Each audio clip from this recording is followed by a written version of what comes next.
just be my eyes and ears on the property. Awesome.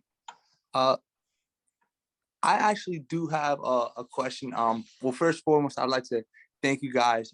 It's been like an abundance of knowledge on this call, and you know, I do fall within that Generation Z target audience, and you know, I am currently just trying to explore those options on you know, buying that first property and taking that first step, as we said, to build that wealth.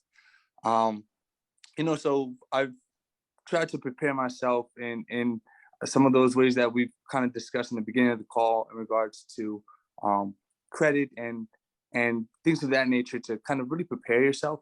One thing that one question I have is, should there be a difference in the way we approach, you know, some single family properties versus multifamily, and then even looking at like the New York market, as you know, Mr. Woods had mentioned, you know, for someone like that is in Generation Z, I see a lot of people kind of exploring some of the like southern states, moving down to Florida. Some friends going to Jersey, and it doesn't look like New York is a hot commodity. So you know, just want to know what you guys' perspective is on that. So repeat your question, Joseph. Are you Haley's friend? Correct. Yep. Yeah. I didn't know when you started talking. I said, "Oh, this is my man." So repeat your question, please. Sure. So, well, first, you know, for someone that is currently, you know, Gen Z, should there be you know, can I still approach multifamily investing, you know, the same way we look at single family? I definitely want to utilize, you know, whatever it is as more of an asset and like try to build wealth. And I've primarily been thinking multifamilies as like that first step. All right, I'm going to jump in here before Reg Woods does.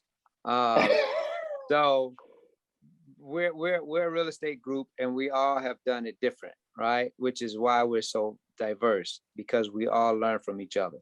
So I've only invested in single family residences. Why? It's cheaper and it's easy. All right.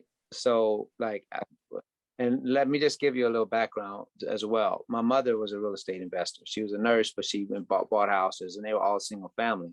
So yeah. I'm learning from, you know, she's riding me around. I'm a little kid, 8, 9, 10 years old, and she's collecting rent and hiring people to fix stuff. I didn't know I was learning, but I was learning. Right? She would just take me with her. She didn't really talk about what she did, but I just watched. So that was what I knew, right? Now we're looking at expanding into other things. So my answer would be to get in the game any way you can, right? Just make sure when you're in the game, you understand the game, right? You know, don't go on the football field with a hockey puck, right? You know, if you're going to be in the game, be in the game, in the right game, in the right field, right?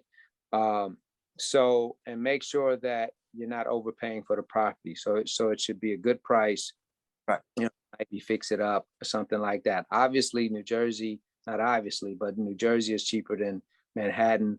You know, then if you go over the bridge to the Poconos, that's cheaper than New Jersey. So the farther away, and this is a very general statement, you get away from New York, it's usually cheaper, right? So that's why a lot of us said on here, we have properties in Ohio and Mississippi. It's cheaper. You know, Reg Woods put it real clear. If we could all buy property in Manhattan, we'd all do it. You know, but it's just expensive. So that's my story, and I know Reg Woods has a different perspective, which I like as well. Yeah, you know, I have someone who has properties, has a bunch of properties in another state. What he generates from 10 properties, 10 management, 10 different tenants, I get from one property in New York City. You know, and there's only 4 tenants there, right? Yeah. Okay. once you leave, you know, the hubs, you know, where real estate is really expensive, you know, people pay less rent, you know, the rent roll is less. Um, so what we've done in those situations is try to purchase a property really cheap. So Yeah. find a house, you pay $4,000 for it, $5,000 for it, and then you put 20 into it. Yeah. And now you've got a property, it's in pretty good shape, and you can rent it out. The idea is over 2 to 3 years, you recoup your investment, and then going forward is cash flow. That's an ideal situation to be in. So if you can duplicate that, you know, say you got 3, 4, 5 properties that you were able to get really cheap, and then you invest into it, you can take one at a time, depending on how much capital you have, because capital is really what holds us back in most situations. All right. Yeah. So you want to you model that and do it, duplicate it over and over again if you can. And then, you know, and if you're from the Z generation, if you do that now and you wind up with 10 properties that you've accumulated over a 10-year period, 15 years down the line, 20 years down the line, now you have a serious cash flow. Not only that, you've established a situation where you can borrow and you can do other things.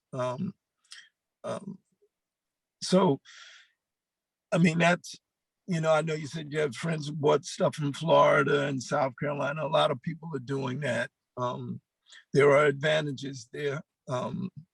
Just got to pay attention to what you're doing and try to get things. I've never purchased anything at market rate. Never. Yeah. Me neither. Never, you know, so got it. So that's key. Right. See, that's a that key. Is. Got it. But yeah. Let me add to what Red just said. The only way you can purchase under market rate is you have good credit and you have like a mortgage or something. Like you have to have something that they're willing to say, okay, you know, well, this guy already has the money. You know, you can, like if you have a really low credit score, no money, then you got to pay market rate. Right.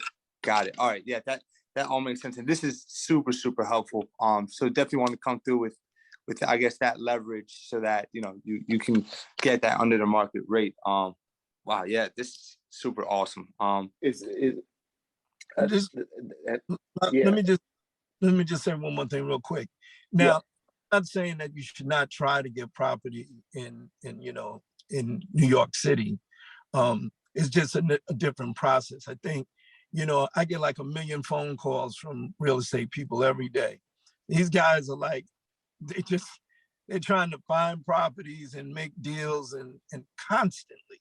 So that's the kind of investment you can make in New York. You just got to really put your nose to the grind, build relationships with real estate brokers. I think the first house that I purchased through a real estate broker who used to get properties from the bank and just was trying to get rid of them. That doesn't happen as much as it did 20 years ago, but it's your hustle. You know what I'm saying?